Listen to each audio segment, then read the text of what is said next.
حضرت حبیب اعجمی رحمۃ اللہ علیہ بڑے نیک اور اللہ والوں میں سے ہوئے۔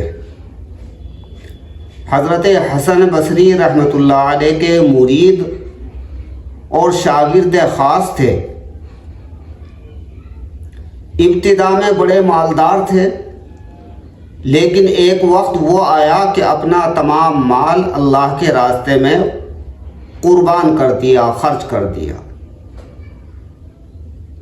پہلے سودی کاروبار کرتے تھے، اپنے ساتھ اپنے ایک خادم اور نوکر کو رکھتے تھے۔ اس کے ہاتھ میں ایک بوری ہوتی اور ایک ٹیفن ہوتا۔ بیاج کا پیسہ، سود کا پیسہ وصول کرنے کے لیے گھر گھر دستک دیتے،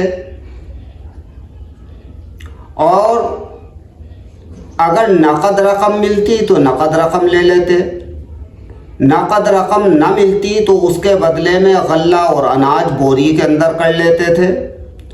اور اگر کوئی شخص یہ کہہ دیتا کہ میرے پاس نہ نقد روپیہ ہے اور نہ غلہ ہے، تو ایسی صورت میں ٹیفن آگے بھجوا دیتے تھے کہ جو کچھ سالن بنا ہو وہ سالن بھیج دو۔ چنانچہ ایک مرتبہ ایک نہایت غریب عورت کے یہاں گئے اور جانے کے بعد مطالبہ کیا کہ سود کی رقم ہمیں واپس دو۔ وہ عورت کہنے لگی کہ میرے پاس کچھ نہیں ہے اور میرا شوہر بھی یہاں نہیں ہے۔ کہا غلہ اور اناج دو۔ اس عورت نے کہا کہ غلہ اور اناج بھی نہیں ہے۔ تو حبیب اعجمی رحمۃ اللہ علیہ کہنے لگے کہ اگر غلہ نہیں ہے تو ٹیفن موجود ہے، جو کچھ کھانا بنا ہو وہ کھانا پیش کر دو۔ وہ عورت کہنے لگی کہ مانگ تانگ کر ایک جگہ سے میں تھوڑا سا گوشت لے کر آئی تھی، وہی بنا رہی ہوں۔ چنانچہ وہ پتیلی اپنے ٹیفن کے اندر پلٹ لی اور گھر جا کر دسترخوان بیوی نے بچھایا۔ بیٹھ کر جیسے ہی کھانا شروع کیا تو اچانک دیکھا کہ سارا کا سارا سالن خون بن چکا ہے۔